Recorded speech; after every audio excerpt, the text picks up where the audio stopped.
Hi friends, welcome to சிவியா times. நம்ம செவல மாடு ஒரு அழகான கண்ணுக்குட்டி போட்டிருக்குது நண்பர்களே. இன்னைக்கு நம்ம வீடியோவில் இதை பத்தி தான் முழுமையா நாம பார்க்க போறோம். தயவு செஞ்சு வீடியோவை ஸ்கிப் பண்ணாம முழுமையா பாருங்க. நீங்க நம்மளுடைய சேனலை ஃபர்ஸ்ட் டைம் பார்க்கறவங்களா இருந்தா சப்ஸ்கிரைப் பண்ணிக்கோங்க. அப்படியே பக்கத்துல இருக்க பெல் பட்டனை பிரஸ் பண்ணிட்டு அதுல ஆளுங்கிற ஆப்ஷனையும் செலக்ட் பண்ணிக்கோங்க. இப்போ வாங்க நம்ம வீடியோக்குள்ள போகலாம்.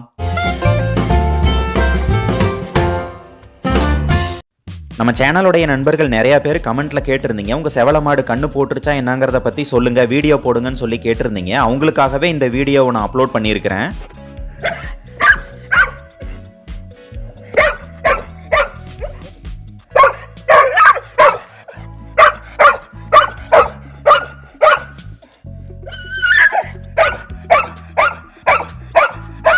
எப்போ நம்ம மாடுகளை அவுத்தாலும் கண்ணுக்குட்டி அவுத்தாலும் நம்ம நாய் கத்திக்கிட்டே இருப்பான். அதே மாதிரி தான் இப்போ மாடை எங்கேயோ பிடிச்சிக்கிட்டு போறாங்கன்னு சொல்லிட்டு சத்தம் போட்டுக்கிட்டு இருக்கிறான். இப்போ நைட்டு மணி ஒரு 8 இருக்கும் நண்பர்களே. இப்போ அடிக்கடி நைட்டில் மழை பெய்யுது. அதுவும் போக வெளியில் கண்ணு போட்ட மாட்டை நம்ம கட்டுறது ரொம்ப நல்லது கிடையாது. ஏன்னா பனி பெய்யும், மழை பெய்யும். அந்த டைமில் மாடுகளுக்கு ஈஸியாக உடம்பு சரியில்லாமல் போயிடும். அதுவும் போக இளங்கண்ணு குட்டிகளை நம்ம மலையில நலைய விடக்கூடாது. அதனால மாடை ஃபர்ஸ்ட் கொண்டு நம்ம ஷெட்ல கட்டிக்கிட்டு கண்ணுக்குட்டி பார்த்தீங்கன்னா வெளியே படுத்திருந்தது. அது ஒரு கவுரு போட்டு கட்டியிருந்தோம். கண்ணுக்குட்டியை இப்போ பிடிச்சி கொண்டு போய் உள்ள மாட்டுக்கிட்டேயே கட்டலாம்னு சொல்லிட்டு அவுத்துக்கிட்டு இருக்கோம். இப்போ நைட்டு சுமார் ஒரு 8 மணி இருக்கும். இந்த கண்ணுக்குட்டி இன்னைக்கு காலையில விடிய காலத்துல தான் பிறந்தது. கண்ணுக்குட்டி பிறந்த உடனே எங்கள் அம்மா எனக்கு ஃபோன் பண்ணி சொன்னாங்க. நான் சென்னையில் இருந்த நண்பர்களே. அந்த நியூஸை கேட்ட உடனே மதியமே நான் பஸ் ஏறி கிளம்பி நான் இப்போ நைட்டு வீட்டுக்கு வந்துட்டேன். நான் சென்னையில் இருந்ததுனால மாடு கண்ணு போடுற டைமில் நான் என்னால் இங்கே இருக்க முடியாமல் போயிடுச்சு. அதனால் வீடியோவும் என்னால் எடுக்க முடியல. என்னை மன்னிச்சிடுங்க. எங்கள் அம்மா கிட்ட கேமரா மொபைல் இருக்குது, இருந்தாலும் அவங்களால கேமராவை எடுக்க முடியாது. ஏன்னா மாடு கண்ணு போடுற டைமில் அவங்க மாட்டுக்கு உதவியாக பக்கத்தில் இருப்பாங்க. வீடியோ எடுக்கிறதுக்கு யாரும் ஆள் இல்லை. முன்னெல்லாம் எனக்கு ஒர்க் ஃப்ரம் ஹோம் இருந்தது. அதனால் நான் ஊர்லேயே தான் இருந்தேன். அதனால் வீடியோ என்னால் எல்லா டைமும் எடுக்க முடிஞ்சுது. இப்போ நான் ஒர்க் ஃப்ரம் ஹோம் முடிஞ்சு ஆஃபீஸுக்கு வர சொல்லிட்டாங்க. அதனால் நானும் சென்னை போயிட்டேன். இந்த ஒரு காரணத்துக்காக தான் என்னால் ரெகுலராக வீடியோவும் போட முடியல. முன்னெல்லாம் வாரத்துக்கு ஒரு முறையாவது கண்டிப்பாக நான் வீடியோ போட்டுருவேன். இப்போ என்னால் முடியல. எப்போயாவது ஊருக்கு வரும்போது அப்போ என்னென்னலாம் இருக்குதோ அப்போலாம் வீடியோ கவரேஜ் பண்ணிவிட்டு அதை கொண்டு போய் சென்னையிலிருந்து எடிட் பண்ணி தான் இப்போ வீடியோ போட்டுக்கிட்டு இருக்கிறேன். ஆனால் நிறைய நண்பர்கள் கேட்குறீங்க, வீடியோ ரெகுலராக போடுங்கன்னு சொல்லி கேட்டுக்கிட்டு இருக்கீங்க. இவங்களுடைய அன்புக்கு ரொம்பவே நன்றி நண்பர்களே. என்னால் முடிஞ்ச வரைக்கும் நான் ட்ரை பண்ணுறேன். அடிக்கடி ஊருக்கு போய் வீடியோ எடுக்க முடியறதா மாதிரி பார்க்குறேன். கண்ணு போட்ட மாட்டையும் கண்ணுக்குட்டியும் கொண்டு நம்ம ஷெட்டில் கட்டி மாட்டுக்கு தேவையான வைக்கோலையும் போட்டாச்சு. கண்ணு போட்ட மாட்டையும் கண்ணுக்குட்டியும் மட்டும்தான் இப்போ கொண்டு ஷெட்டில் கட்டியிருக்கோம். மீதி இருக்கிற எல்லா மாடுகளும் வெளியே தான் கட்டியிருக்கோம். வெளியே இருக்கிற மாடுகளுக்கு எல்லாத்துக்கும் இப்போ வைக்கோல் போட்டுக்கிட்டு இருக்கிறோம். நாங்கள் பொதுவாக எப்பவும் மாடுகளுக்கு தேவையான பசுந்தீவனத்தை எல்லாத்தையும் சேகரித்து கொண்டு நம்ம ஷெட்டில் வச்சுருப்போம் மதியான நேரத்தில். அதுக்கப்புறம் சாயந்தரம் மாடுகளுக்கு தண்ணி காட்டிட்டு பால் கறந்துட்டு கொண்டு எல்லாத்தையும் கட்டுத்தரையில் கட்டிட்டு பசுந்தீவனத்தை சாயந்தரமே போட்டுருவோம். அதுக்கப்புறம் டெய்லியும் நாங்கள் படுக்கிறதுக்கு முன்னாடி மாடுகளுக்கு எல்லாத்துக்கும் கொஞ்சம் கொஞ்சம் வைக்கோல் கொண்டு போட்டுருவோம். பொதுவாக மாடுகளும் கண்ணுக்குட்டிகளும் மழை பெய்கிற காலங்களில் நம்ம போடுற தீவனத்தை நிறையா கழிக்கும். இப்போ பார்த்தீங்கன்னா நாங்கள் சாயந்தரத்தில் போட்ட பசுந்தீவனத்தை எல்லாத்தையும் இந்த கண்ணுக்குட்டிகள் நிறையா கழிச்சு போட்டு வச்சிருக்குது. இப்போ பார்த்தீங்கன்னா காலையில் நம்ம வேலைகளை எல்லாத்தையும் கட்டுத்தரை எல்லாத்தையும் சுத்தம் பண்ணி முடிச்சுட்டு மீதி இருக்கிற எல்லா மாடுகளுக்கும் தண்ணி காட்டி கொண்டு போய் மரத்தடியில் கட்டியாச்சு. இப்போ பார்த்தீங்கன்னா கடைசியாக நம்ம கண்ணு போட்ட மாட்டுக்கும் தண்ணி வச்சுக்கிட்டு இருக்கிறோம். கண்ணுக்குட்டி இங்கே பார்த்தீங்கன்னா ஜாலியாக படுத்துருக்குது, நல்லா தூக்கத்தில் இருக்குது போல இருக்குது. பொதுவாக எப்பவும் இந்த மாதிரி புதுசாக பிறந்த கண்ணுக்குட்டிகள் மாட்டுக்கிட்ட சீம்பால் கொஞ்சம் நிறையா குடிச்சிரும். சீம்பால் நிறையா குடித்தாலே இந்த கண்ணுக்குட்டிகளுக்கு கொஞ்சம் மிதப்பாக தான் இருக்கும். அதனால் பொழுதுனிக்கும் தூங்கிக்கிட்டு தான் இருக்கும். நம்ம செவல மாடு கடந்த 3 முறையாக கால கண்ணுக்குட்டியே தான் நண்பர்களை போட்டுக்கிட்டு இருந்தது. ஒரு தடவையாவது இது கெடேரி போடாதா என்னன்னு சொல்லிட்டு நாங்கள் எதிர்பார்த்துக்கிட்டே இருந்தோம். கடைசியாக இந்த டைம் பார்த்தீங்கன்னா கெடேரி கண்ணுக்குட்டி கரெக்டாக போட்டுருச்சு. நம்மக்கிட்ட இப்போ மொத்தமாக 3 கறவை மாடுகள் இருக்குது நண்பர்களே. அதில் 2 ஹெச்எஃப் மாடு, 1 ஜெர்சி மாடு. அந்த 2 ஹெச்எஃப்பும் ஏற்கனவே அதுவும் கெடேரி கண்ணுக்குட்டி தான் போட்டுது. இப்போ பார்த்தீங்கன்னா இந்த ஜெர்சி மாடுமே கெடேரி கண்ணுக்குட்டி தான் போட்டிருக்குது. இப்போ நம்மக்கிட்ட மொத்தமாக 3 கெடேரி கண்ணுக்குட்டிகள் இருக்குது. அது கூடவே ஒரு கண்ணுக்குட்டி நல்லா பெருசாகிருச்சு. அது இப்போ செனையாக இருக்குது. ஆக மொத்தம் நம்மக்கிட்ட இப்போ 3 கறவை மாடுகள், 4 கண்ணுக்குட்டிகள் இருக்குது. நம்ம கட்டுத்தரையில் இப்போ மாடுகளோட எண்ணிக்கையும் கண்ணுக்குட்டிகளோட எண்ணிக்கையும் அதிகமாகிடுச்சு. ஆனால் இதை பார்த்துக்கிறதுக்கு எங்கள் அப்பா அம்மா 2 பேர் மட்டும்தான் இருக்காங்க. நானும் இப்போ ஊரில் இல்லாததுனால அவங்க 2 பேர்த்துக்கும் இப்போ வேலைப்பளு கொஞ்சம் அதிகமாகிடுச்சு. இந்த மாதிரி சின்ன லெவலில் பண்ணை வச்சுருக்கவங்க கொஞ்சமாவது அவங்க மிச்சம் பண்ணணும் அப்படின்னு பார்த்தோம்னா எல்லா வேலைகளையும் அவங்களே செய்கிற மாதிரி இருக்கும். கூலி ஆட்களை விட முடியாது. பெரிய லெவலில் பண்ண வச்சுருக்கிறவங்களுக்கு பாலும் அதிகமாக ஊற்றுவாங்க. அதனால் அவங்களுக்கு கூலி ஆட்கள் வச்சுக்கிட்டா கூட லாபத்தில் பெருசாக பாதிப்பு இருக்காது. மற்ற எல்லா மாடுகளையும் கண்ணுக்குட்டிகளையும் தண்ணி காட்டி கொண்டு மரத்தடியில் கட்டியாச்சு. எப்படா தீனி போடுவீங்கன்னு சொல்லிட்டு நம்மளவே பார்த்துக்கிட்டு இருக்குது. இங்க பாத்தீங்கன்னா நம்ம கட்டுத்தர ஓரத்திலேயே வந்துட்டு நம்ம வாழைத்தோட்டம் இருக்குது. நம்ம வாழைத்தோட்டத்துக்கு கீழே பாத்தீங்கன்னா ஒரு டிராகன் செடி வச்சிருந்தோம். இந்த டிராகன் செடியில ஏற்கனவே சீசன் முடிஞ்சிருச்சு நண்பர்களே. இப்ப பாத்தீங்கன்னா ஒரே ஒரு காய் மட்டும் இப்ப நல்லா பழுத்து இருக்குது. இந்த செடி வச்சு போன வருஷத்துல தான் முதல் முறையா நமக்கு வந்து காய்களும் பழங்களும் கொடுத்தது. அப்ப வந்து எண்ணிக்கையில 2-3 காய்கள் தான் இருந்தது. ஆனா இந்த வருஷம் எண்ணிக்கையில காய்கள் ரொம்பவே அதிகமா நமக்கு கிடைச்சது. இந்த வருஷத்துக்கான கடைசி அறுவடை இதுதான் நண்பர்களே. ஒரே ஒரு பழம் மட்டும் பழுத்து நம்ம செடியில இருந்தது நமக்காக. இந்த பழமும் சாப்பிட்றதுக்கு ரொம்பவே நல்லா இருக்கும் நண்பர்களே. இதை வெட்டி பார்த்தா உள்ள இருக்கிற சதைப்பற்று எல்லாமே நல்லா சிகப்பு கலர்ல இருக்கும், நல்லா ரெட் கலர்ல பார்க்கறதுக்கு அழகா இருக்கும். அதுக்குள்ள விதைகள் அங்கங்க வந்து கருப்பு கலர்ல இருக்கும். என்னுடைய பையனுக்கு இந்த பழம்னா ரொம்பவே பிடிக்கும். அதனால இதை கொண்டு போய் பேக்ல வச்சுட்டு சென்னைக்கு போகும்போது எடுத்துக்கிட்டு போலான்னு இருக்கிறேன். இப்போ நம்மளுடைய மாடும் தண்ணி குடிச்சிருச்சு. அதனால இதையும் கொண்டு போய் மரத்தடியில் கட்டலான்னு சொல்லிட்டு பிடிச்சிட்டு வந்துருக்கோம். பார்த்தீங்கன்னா கண்ணுக்குட்டி அங்கேயே தான் படுத்துக்கிட்டு இருக்குது. எந்திரிச்சு வருதா இல்லையான்னு நம்ம வெயிட் பண்ணி பார்க்கலாம். இங்கே பார்த்தீங்கன்னா கண்ணுக்குட்டியும் எந்திரிச்சிருச்சு. மாடு போகிறத பார்த்துக்கிட்டே இருந்திருக்கும் போல இருக்கு. எங்கே நம்ம அம்மாவை பிடிச்சிக்கிட்டு போகிறாங்க, நாம எந்திரிச்சு போகணும் அப்படின்னு சொல்லிட்டு கிளம்பிருச்சு.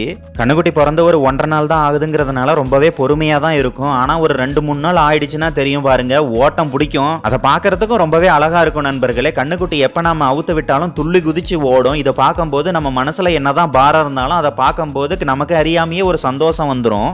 மாடு போகிறத பார்த்த உடனே கண்ணுக்குட்டி எந்திரிச்சு நடக்க ஆரம்பிச்சாலும் கொஞ்ச நேரத்தில் ஒரே இடத்துலயே நின்றுடுச்சு. அதுக்கப்புறம் அதுகிட்ட இருந்த கவுரை பிடிச்சி இழுத்துக்கிட்டு கண்ணுக்குட்டி வந்து மாட்டுக்கிட்ட கொண்டு போய் கட்டலாம் அப்படிங்கிறதுக்காக பிடிச்சிக்கிட்டு போயிட்டு இருக்கோம். எப்பவுமே இந்த மாதிரி இளங்கண்ணுக்குட்டிகளை வந்து மாடு கூடவே தான் நண்பர்களை கட்டணும். நம்ம கண்ணுக்குட்டியை தனியாக மாடை தனியாக கட்டவே கூடாது. இந்த மாதிரி தவறுதெல்லாம் நம்ம கண்ணுக்குட்டியை தனியாக மாட்டை தனியாக கட்டிட்டோம்னா என்ன ஆகும்னு பார்த்தோம்னா, புதுசாக பிறந்த கண்ணுக்குட்டியோடைய தொப்புள் கொடிகள்லாம் வந்துட்டு காயாமல் ஈரப்பசையோட தான் இருக்கும். சில டைமில் காக்காக்களோ குருவிகளோ அந்த டைமில் வந்துட்டு கண்ணுக்குட்டியோடைய தொப்புள் கொடியை வந்து கொத்த ஆரம்பிச்சிடும். அப்படி கொத்திருச்சுன்னா அந்த இடத்துல வந்து சீல் பிடிச்சி புழு வர ஆரம்பிச்சிடும். அதனால தான் நாங்கள் எப்போவுமே கண்ணுக்குட்டியை வந்து மாட்டு பக்கத்திலேயே கொண்டு போய் மாட்டோடைய கவுர்லேயே சேர்த்து கண்ணுக்குட்டியும் கட்டி வச்சுட்டு வந்துடுவோம். எப்பவும் மாட்டுக்கு பக்கத்தில் கண்ணுக்குட்டி இருக்கிறதுனால என்ன ஆகும்னு பார்த்தோம்னா, நாயோ இல்லை காக்கா குருவிகளோ வந்து கண்ணுக்குட்டி கிட்ட வர முடியாது. அப்படி வந்தாலும் வந்து மாடுகள் அதை விரட்டி விட்டுரும். எங்க கண்ணுக்குட்டியை கொண்டு வந்து மாட்டுக்கிட்ட கட்டினதுக்கு அப்புறம் போய் பால் குடிக்கவே இல்லையேன்னு சொல்லிட்டு நான் கண்ணுக்குட்டியை கொண்டு போய் மாட்டோடைய காம்பு கிட்ட தள்ளி கொண்டு போய் விட்டு பார்த்தேன். இருந்தாலும் கண்ணுக்குட்டி பால் குடிக்கவே இல்லை. இது எதனாலன்னு பார்த்தோம்னா, கண்ணுக்குட்டி ஏற்கனவே நல்லா மாட்டுக்கிட்ட இருந்து சீம்பால் நிறைய குடிச்சிருச்சு. பொதுவாக இந்த மாதிரி சீம்பால் நிறையா குடிச்சிருச்சுன்னா கண்ணுக்குட்டிகளுக்கு வந்துட்டு ஜீரணம் வந்து அவ்வளோ சீக்கிரம் ஆகாது. அதனால அதுக்கு அவ்வளோ சீக்கிரமாக பசியும் எடுக்காது. அதனால தான் கண்ணுக்குட்டிகளுக்கு பசி இல்லாமல் மாட்டுக்கிட்ட வந்து பால் குடிக்க மாட்டேங்குது. கண்ணுக்குட்டியை பொதுவாக மாட்டுக்கிட்ட இருந்து சீம்பாலை நிறையா குடிக்க வச்சதுக்கு அப்புறம் கண்ணுக்குட்டி குடிக்கிறத நிறுத்ததுக்கு அப்புறம் மீதி இருக்கிற பாலை எல்லாத்தையும், அந்த சீம்பாலை எல்லாத்தையும் மாட்டுக்கிட்ட இருந்து நம்ம கறந்துடணும். அந்த சீம்பாலை வேக வச்சு சாப்பிட்றதுக்கு செம்ம சூப்பராக இருக்கும் நண்பர்களே. எங்கள் அம்மா ஏற்கனவே சீம்பாலை எல்லாத்தையும் கறந்து வச்சிருக்காங்க. இந்த வீடியோவில் நான் வந்துட்டு சீம்பால் செய்கிறதையும் காட்டுறேன். இங்கே நம்ம ஆடுகளுக்கு எல்லாத்துக்கும் தேவையான தீவனம் வச்சுக்கிட்டு இருக்கோம். இது வந்து கலப்பு தீவனம். இது வந்து கடையிலேயே கிடைக்கிது. கிலோ ஒரு 25 ரூபாய் 30 ரூபான்னு நினைக்கிறேன். இந்த கலப்பு தீவனத்தில் பார்த்தீங்கன்னா துவரம் போட்டு, உளுத்தம் போட்டு, கோதுமை, அதுக்கப்புறம் வந்து மக்காச்சோளம், இது எல்லாமே கலந்து இருக்கும். அதனால ஆடுகளும் இதை நல்லா விரும்பி சாப்பிடும். அதனால நம்ம ஆடுகளுக்கு தேவையான இந்த தீவனத்தை எல்லாத்தையும் 25 கிலோ மூட்டையில் கிடைக்கிது. அந்த ஒரு மூட்டையை நான் வாங்கிட்டு வந்துட்டேன். நம்மளுடைய வாழைத்தோட்டத்துக்கு ஓரத்தில் பார்த்தீங்கன்னா இங்கே செம்பருத்தி பூச்செடி வச்சுருக்கோம். இந்த செம்பருத்தி பூச்செடியில் வந்துட்டு இப்போ நல்லா வளர்ந்து சீசன் இருக்கிறதுனால நல்லா பூக்கள் நிறையா இருக்குது பாருங்க. இது ஒத்தையடுக்கு செம்பருத்தி ஒன்று. இன்னொன்று வந்துட்டு இந்த பார்த்தீங்கன்னா வந்து தெரியும், நல்லா ஆரஞ்சு கலரில் இருக்குது. இந்த பூ பார்க்கறதுக்கே வித்தியாசமாக இருக்குது நண்பர்களே. கீழே பார்த்தீங்கன்னா ஒரு இதழ் வந்து ஒத்தையடுக்கில் இருக்குது. அதுக்கப்புறம் நடுவில் பார்த்தீங்கன்னா மகரந்த காம்பு மேலே மறுபடியும் ஒரு சின்ன மொட்டு இருக்கிற மாதிரி இருக்குது. பார்க்கறதுக்கே வித்தியாசமாகவும் அழகாகவும் இருக்குது.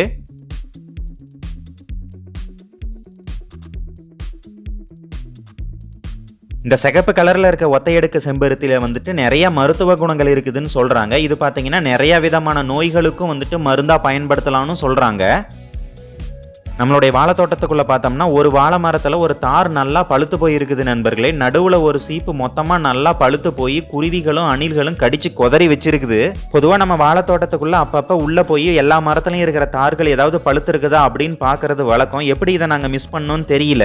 இதில் இருக்க பழங்கள் எல்லாத்தையும் ஒரு 3 நாளைக்கு முன்னாடியே பழுத்து இருக்குதுன்னு நினைக்கிறேன். இங்கே பார்த்தீங்கன்னா உங்களுக்கே தெரியும், நடுவில் இருக்கிற ஒரு 2-3 சீப்பு நல்லாவே பழுத்து போயிருக்குது. எல்லாமே கடிச்சும் கொதறியும் வச்சிருக்குது.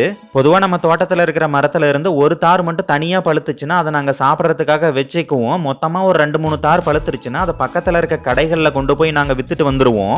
நம்ம தோட்டத்திலே கடைசியில் பார்த்தீங்கன்னா இந்த ஓரத்தில் வந்து ஒரு ஸ்டார் ஃப்ரூட் செடி இருக்குது. இந்த செடி வந்துட்டு வச்சதுல இருந்து கொஞ்சம் பொறுமையாக தான் வளருது. இப்போவுமே பார்த்தீங்கன்னா செடி சைஸில் சின்னதாக தான் இருக்குது. ஆனால் இதில் வந்து அடிக்கடி காய்களும் காய்ச்சிக்கிட்டு இருக்குது. இப்போ பார்த்தீங்கன்னா இந்த மரத்தில் ஃபுல்லாக நிறையா பூக்கள் இருக்கிறது உங்களுக்கே தெரியும். இந்த பூக்கள் பார்க்கறதுக்கு ரொம்பவே சின்னதாக தான் நண்பர்களே இருக்கும். நல்லா ரோஸ் கலரில் இருக்கும். பார்க்கறதுக்கு ரொம்பவே அழகாக இருக்கும். இந்த செடியில் இருக்கிற மொட்டுகள் எல்லாமே ஒன்னொன்னா இப்போ வெடிக்க ஆரம்பிச்சிருக்குது. வெடிக்கிற பூக்கள்ல இருந்து தேனை எடுக்கிறதுக்காக ஈக்கள் எறும்புகள் வந்து முச்சிக்கிட்டு இருக்குது. கறந்து வச்ச சீம்பால் எல்லாத்தையும் வேக வைக்கலாங்கிறதுக்காக ஒரு மிக்சி ஜார் எடுத்துட்டு அதில் கொஞ்சமாக ஏலக்காயை போட்டுட்டு அதில் கொஞ்சம் சர்க்கரையும் போட்டு இதை நல்லா பவுடராக அரைச்சி எடுத்துக்கணும். நம்ம சீம்பால் வேக வைக்கும் போது இந்த மாதிரி ஏலக்காய் பொடியை அரைச்சி நம்ம அதில் போட்டு அதுக்கப்புறம் வேக வச்சு சாப்பிட்டோம்னா நல்லா ஃப்ளேவர்ஃபுல்லாக வாசனையாக சாப்பிட்றதுக்கு ரொம்பவே நல்லா இருக்கும்.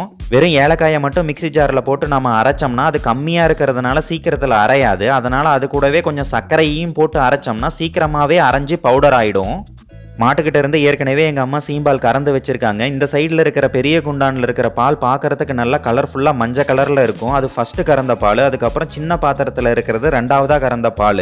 அரைச்சி வச்ச ஏலக்காய் பொடியை வந்துட்டு ஒரு பெரிய பேசனில் கொட்டிட்டு அதுக்கப்புறம் நம்ம கறந்து வச்ச பாலை எல்லாத்தையும் இதில் ஊற்றிட்டு நல்லா கலக்கணும். அதுக்கப்புறம் தேவையான சர்க்கரையும் போட்டு இனிப்பு கரெக்டாக இருக்குதான்னு பார்த்துக்கிட்டு நல்லா கலக்கணும். சில பேர் கேட்கலாம், கண்ணுக்குட்டி குடிக்கிறதுக்கு இல்லாமல் எல்லா சீம்பாலையும் நீங்களே கறந்து சாப்பிட்றதுக்காக கொண்டு வந்துட்டீங்க அப்படின்னு கேட்கலாம். ஆனால் அப்படி இல்லை நண்பர்களே. கண்ணுக்குட்டி குடிச்சது போக மீதி இருக்கிற பாலை தான் நாங்கள் இப்போ கறந்து எடுத்துக்கிட்டு வந்திருக்கிறோம். ஆனால் இதில் சில பேர் இருக்காங்க நண்பர்களே, கண்ணுக்குட்டி பிறந்த உடனே அந்த கண்ணுக்குட்டியை கசாப்பு கடைக்கு வித்துட்டு மீதி இருக்கிற பாலை எல்லாத்தையும் மொத்தமாக கறந்து விலைக்கு விற்கிறவங்களும் இருக்கிறாங்க. ஏன்னா இந்த சீம்பாலோடைய விலை ரொம்பவே அதிக நண்பர்களே. இதுக்கான டிமாண்டும் ரொம்பவே அதிகம் இருக்குதுங்கிறதுனால மொத்தமாக கறந்து வியாபார நோக்கத்தில் விற்கிறவங்களும் இருக்கிறாங்க. நான் இந்த பாலை விற்கிறது தப்பா சொல்ல நண்பர்களே. ஆனால் கண்ணுக்குட்டி குடிச்சது போக மீதி இருக்கிற பாலை நம்ம கறந்து விற்கிறதுல தப்பே கிடையாது. ஆனால் கண்ணுக்குட்டிக்கு கொடுக்காம கண்ணுக்குட்டி பிறந்த உடனே அந்த கண்ணுக்குட்டியை கொண்டு போய் கசாப்பு கடையில் கொடுக்கறது தான் நான் இங்கே தப்பா சொல்கிறேன். இந்த சீம்பால் எல்லாத்தையும் கலந்து முடிச்சுட்டு கடைசியாக கொஞ்சம் நல்ல பால், அதாவது தெளிஞ்ச பால் இருக்குதுல்ல நண்பர்களே, சீம்பால் இல்லாமல் நார்மல் பால், அதையும் கொஞ்சம் இதில் ஊற்றணும். அப்படி ஊற்றுனா தான் நம்ம வேக வச்சு எடுக்கும் போது அந்த சீம்பால் சாப்பிட்றதுக்கு நல்லா இருக்கும். இல்லைனா ரொம்பவே கல் மாதிரி கெட்டியாக இருக்கும். உங்களுக்கு தேவையான அளவுக்கு இனிப்புக்கு ஏற்ற மாதிரி சர்க்கரையை போட்டு நல்லா கலந்து விட்டுட்டு நீங்கள் இனிப்புக்கு செக் பண்ணி கூட பார்த்துக்கலாம். கையில் ஊற்றி குடிச்சு பார்த்தீங்கன்னா தெரியும். அதுக்கப்புறம் வேக வச்சிங்கன்னா எடுத்து சாப்பிடும்போது இனிப்பு பதம் கரெக்டாக இருக்கும். பால் நிறைய இருக்கிறதுனால இது பாதியை பார்த்தீங்கன்னா இந்த டபராவில் போட்டு குக்கருக்குள்ளே வச்சு வேக வச்சு இதை தனியாக எடுத்து நான் சென்னைக்கு போகும்போது எடுத்துக்கிட்டு போகலான்னு இருக்கிற நண்பர்களே. மீதி இருக்கிறத வேக வச்சு அதில் பாதி நாங்கள் எடுத்துக்கிட்டு மீதி இருக்கிறத பக்கத்து வீடு அப்படி இல்லைன்னா வந்துட்டு தங்கச்சி வீட்டுக்கும் கொடுத்து விடலான்னு இருக்கிறோம். இந்த சீம்பால் வேக வைக்கும் போது இந்த குக்கருக்குள்ளே கொஞ்சமாக தண்ணி ஊற்றிட்டு அதுக்கப்புறம் சீம்பால் வந்துட்டு தனியாக ஒரு பாத்திரத்தில் ஊற்றி அந்த தண்ணி மேலே வச்சுட்டு குக்கருக்குள்ளே வச்சு வேக வைக்கணும். அப்படியே வச்சு வேக வைக்கக்கூடாது. விசில் வந்துட்டு ஒரு 4-5 விசில் விடலான்னு நினைக்கிறேன். அந்த அளவுக்கு விசில் விட்டால் வந்துட்டு நல்லா வெந்து வந்துடும். நமக்கு இந்த சீம்பாலை நல்லா வேக வச்சு எடுத்தோம்னா கட் பண்ணி சாப்பிட்றதுக்கு அப்படியே கேக் மாதிரி இருக்கும் நண்பர்களே. பீஸாக கட் பண்ணி சாப்பிட்டா செம்ம சூப்பராக இருக்கும். இந்த சீம்பால் என்னுடைய ரொம்ப ஃபேவரட் நண்பர்களே, ரொம்பவே பிடிக்கும். எனக்கு தெரிஞ்ச வரைக்கும் இந்த வீடியோ பார்த்துக்கிட்டு இருக்கிற நண்பர்கள் எல்லாருக்குமே சீம்பால் பிடிக்கும்னு நினைக்கிறேன். யார் யாருக்கெல்லாம் சீம்பால் ரொம்ப பிடிக்குங்கிறத பற்றி நீங்கள் கமெண்ட்டில் சொல்லுங்கள். சின்னவங்கள்லேருந்து பெரியவங்க வரைக்கும் இதை பிடிக்கல அப்படின்னு சொல்கிறவங்க வந்துட்டு எண்ணிக்கை ரொம்பவே குறைவாக தான் இருக்கும். ஏன்னா சின்ன வயசில் ஸ்கூலுக்கு போகிற டைமில் எப்போ மாடு கண்ணு போடும்னு சொல்லிட்டு நாங்கள் எதிர்பார்த்துக்கிட்டு இருப்போம். எதுக்குன்னு பார்த்தோம்னா இந்த சீம்பால் நமக்கு கிடைக்குமே அப்படிங்கிற ஒரு காரணம் தான் முக்கியமான காரணம். இங்கே பார்த்தீங்கன்னா சீம்பால் நல்லா வெந்து வந்துருச்சு. பார்க்கறதுக்கே எவ்வளோ அருமையாக இருக்குது பாருங்கள். நல்லா கேக் மாதிரி இருக்குது. ரொம்பவே சூப்பராக இருக்கும். அதுவும் இந்த சீம்பாலில் பாத்திரத்து ஓரத்தில் இருக்கிறதுல வந்துட்டு பபிள்ஸ் ஃபார்ம் ஆகிருக்கும் நண்பர்களே. அது சாப்பிட்றதுக்கு செம்ம சூப்பராக இருக்கும். இந்த வீடியோவை முழுமையாக பார்த்ததுக்கு ரொம்பவே நன்றி நண்பர்களே. அவ்வளோதான் நண்பர்களே இன்னைக்கான வீடியோ. இந்த வீடியோ உங்களுக்கு பிடிச்சிருந்ததுன்னா லைக் பண்ணுங்கள். உங்கள் ஃப்ரெண்ட்ஸுங்களுக்கு எல்லாத்துக்கும் ஷேர் பண்ணுங்கள். மறக்காமல் நம்ம சிவியா டைம்ஸ் சேனலை சப்ஸ்கிரைப் பண்ணுங்கள். தேங்க்யூ.